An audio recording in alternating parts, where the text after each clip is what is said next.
The video we are filming today relates to the experiment on guppies of how male courtship decisions are influenced by light environment and female receptivity conducted by Cole and Ender in 2016.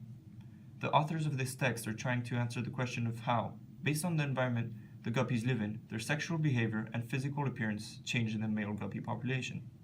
The understanding that they had at the time showed that they knew that male coloration became more enhanced when in the presence of females in order to reproduce, but they weren't sure what were the exact causes for this behavior. The authors addressed this particular question in order to find out more about evolution and how this can correlate to other animals or species in our world today, as the particular behavior of enhancing colors to attract mates is seen in many other species on Earth today. The author's hypothesis was that environments filled with light allowed for the guppies to change their reproductive methods, as they could use the light to their advantage to attract more mates. During this experiment, 3 different light environments and test tanks were created using different colored filter paper. Individual male and female guppies were placed into the tank to test which environment they preferred, and then paired into male and female couples to test whether the female's presence changed the male's environment preference. Since females needed more acclimation time, they were placed first in the tank in order for them to acclimate to the environment. Males were placed into the same tank, and after 10 minutes their behavior was observed. In addition to their behavior, the time from when the male guppies created an S shape to swimming normal and the number of attempts, the duration it took for females to respond, was observed. Over the span of 8 weeks, 4 15-minute trials were conducted.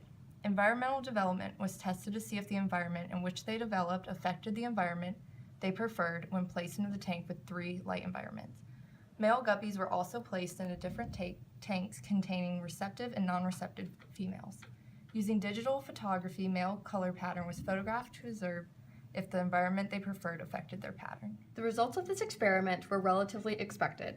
Guppies that were in a more well-lit environment were able to enhance their colorful signals to the females, meaning that they were more attractive to the ladies, while guppies in the lilac and green environment did not show the same amount of splendor.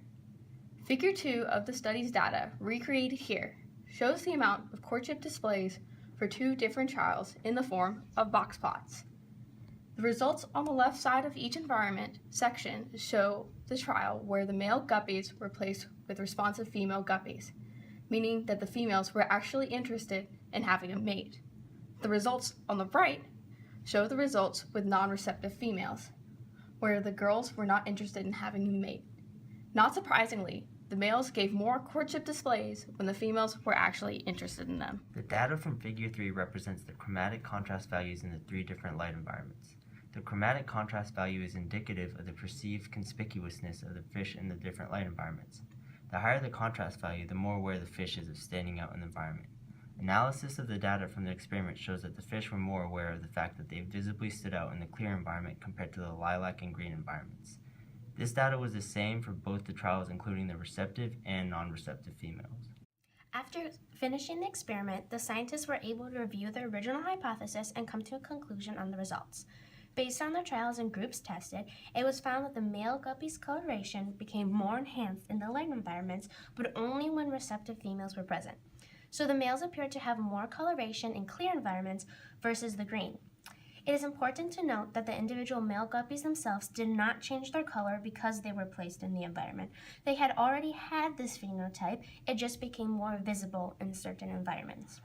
The scientists were able to accept their hypothesis that environments filled with light allowed the guppies to more express their color, and thus have an advantage to attract more mates. Their findings are an example of non-random mating in which organisms choose their mate based on physical attractiveness. Perhaps in a future study, and to provide more data regarding the scientists' hypothesis, other organisms should be tested under similar conditions to the guppies. Just because the guppies responded a certain way to the environmental change does not guarantee that every species will do the same. In Biology 1510, we are learning about the scope of evolution and how it appears within an environment. Within the unit of evolution, we are learning and discussing what drives evolution and what consists within a Hardy-Weinberg equilibrium environment. This experiment is an example of non-random mating that occurs in most environments. The scientists tested whether or not male guppies can express their coloration to a certain extent in the presence of females. Thus, this is non-random selection because each female guppy is choosing which male she would mate with based on his color.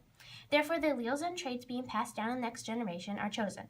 The idea of this unit is to learn how evolution occurs and what the examples are. This experiment is a great one.